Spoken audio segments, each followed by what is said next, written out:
Good morning mga bossing ko. Good morning White Angel 1111. Good morning Sagittarius.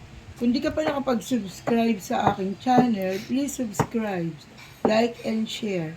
Hindi lahat ay makaka-resonate sa reading na ito, sapagkat ito ay general reading lamang, kung kaya't kunin lamang ang mga positibong para sa iyo.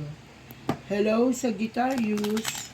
Ang reading mo ito ay para sa isang buwan ng September. Give me an energy for Sagittarius. Give me an energy for Sagittarius. Give me an energy for Sagittarius. Naway makuha natin ang energy mo, Sagittarius.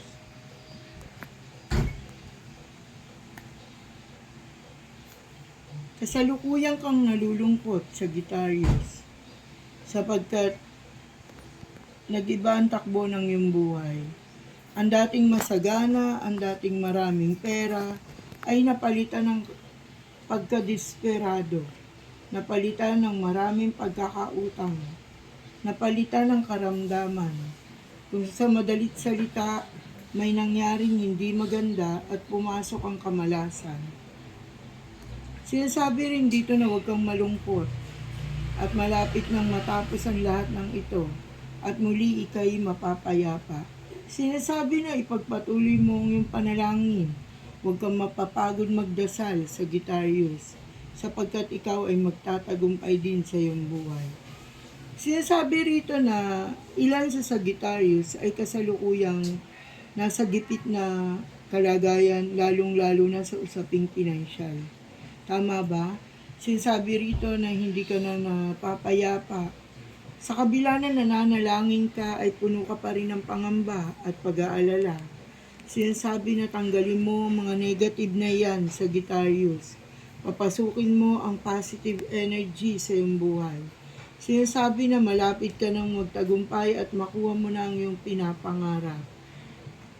Nandiyan lamang sa tabi mo ang iyong minamahal at siya ay nagbibigay ng lakas ng loob sa iyo, Sagittarius.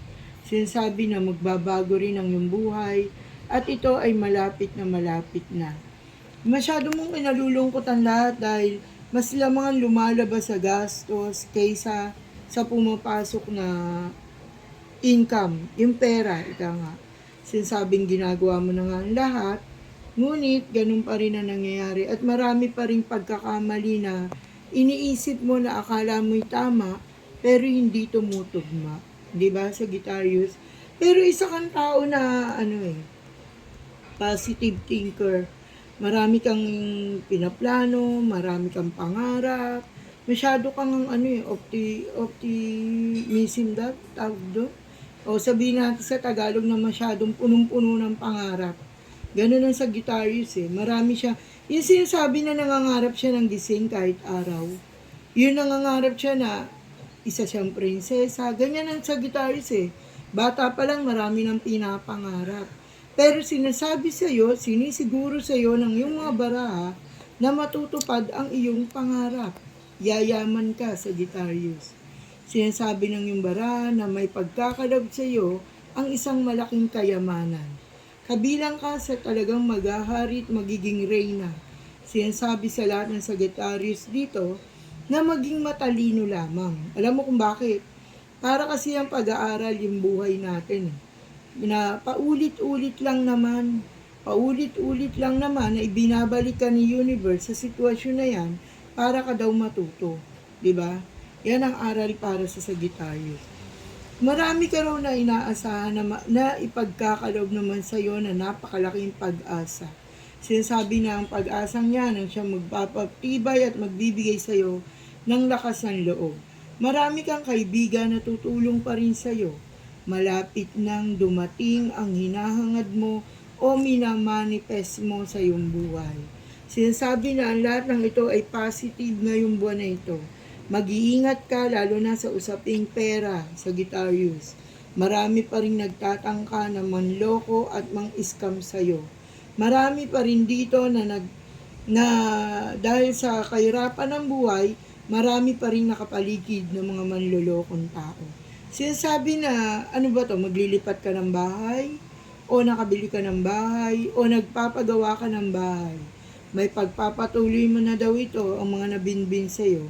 At sa mga hindi pa naikakasal na Sagittarius na hanggang ngayon ay nagsasama na wala pang basbas ang Panginoon, ay malapit na raw ikasal. Congratulations, Sagittarius. Sinasabi rito na ikaw daw ay maawaing tao at maraming humihingi ng tulong sa iyo. Dahil ikaw ay bukas palad na isang tao. Sinasabi rito na napakabuti mo sa lahat, napakamaawain mo sa mga alam mong naghihirap, sapagkat ito ay igaganti sa iyo ng universe, ang magandang kapalaran. Sinasabi rin dito na marami kang mensahe, opportunity na darating sa iyong buhay. Marami kang pipirmahang mga papeles ngayong September. Marami kang tatanggaping trabaho.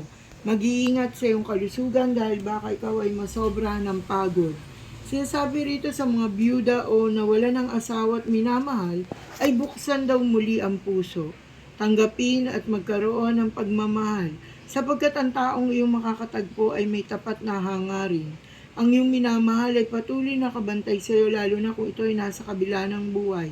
Sinasabi rito na may paglalakbay ka, usapin sa iyong trabaho, sa iyong kumpanya. Sinasabi rin dito na huwag kang masyadong mag-isip at baka ito ay mauwi sa depresyon.